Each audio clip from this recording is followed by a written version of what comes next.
Kaleshwaram project అంచనా వ్యయం భారీగా పెరగబోతున్నది. దాదాపుగా మరో 20,000 కోట్లు పెరుగుతోందని తెలిసింది. దీంతో కాళేశ్వరం ప్రాజెక్టు పూర్తి కావడానికి అయ్యే ఖర్చు 1,00,000 కోట్లు దాటుతోందని ఇరిగేషన్ శాఖ వర్గాలంటున్నాయి.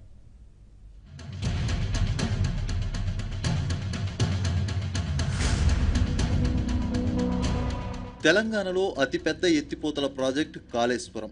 గోదావరి నుండి 160 టీఎంసీల నీటిని ఎత్తిపోసేందుకు ఈ ప్రాజెక్టును నిర్మిస్తున్నారు. దీనికి 80,100 కోట్లు ఖర్చవుతుందని అంచనా వేశారు. ఇప్పటి వరకు నీటి లభ్యత ఉన్న సమయంలో రోజుకు 2 టీఎంసీల నీటిని తరలించేందుకు ఈ ప్రాజెక్టును రీడిజైన్ చేశారు. దీనికి అనుగుణంగా వర్షాకాలంలో రోజుకు 2 టీఎంసీల చొప్పున 160 టీఎంసీల నీటిని ఎత్తిపోస్తారు. ఎత్తిపోసిన నీటిలో 147 టీఎంసీలు నిల్వ చేసేందుకు చిన్న పెద్దవి కలిపి 20 రిజర్వాయర్లు నిర్మిస్తున్నారు. మిగిలిన 13 టీఎంసీలతో చెరువులు నింపాలని నిర్ణయించారు.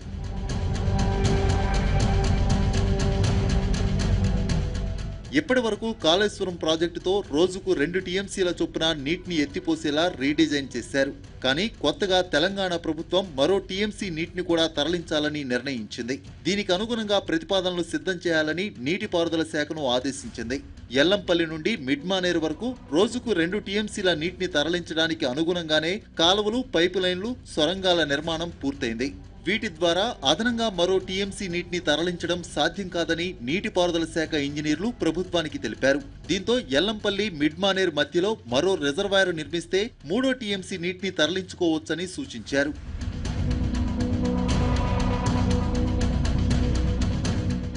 నిపుణుల సూచన మేరకు 3వ టీఎంసీ నీటి తరలింపు కోసం మరో రిజర్వాయర్ ప్రతిపాదనలు రూపొందించాలని ప్రభుత్వం ఆదేశించింది. దీంతో ఎల్లంపల్లి తర్వాత దానంగుట్ట దగ్గర 10 టీఎంసీలతో పత్తిపాక రిజర్వాయర్ ను డిజైన్ చేశారు ఇరిగేషన్ నిపుణులు. ఈ రిజర్వాయర్ నిర్మాణం, అప్రోచ్ ఛానల్, టన్నెల్ నిర్మాణాలు, భూసేకరణకు మరో 20,000 కోట్లు ఖర్చవుతుందని అంచనా వేశారు అధికారులు. ఇప్పటికే ఈ ప్రాజెక్టు అంచనా వ్యయం 80,100 కోట్లు కాగా కొత్తగా పత్తిపాక రిజర్వాయర్ ప్రతిపాదనతో మరో 20,000 కోట్లు పెరుగుతోంది.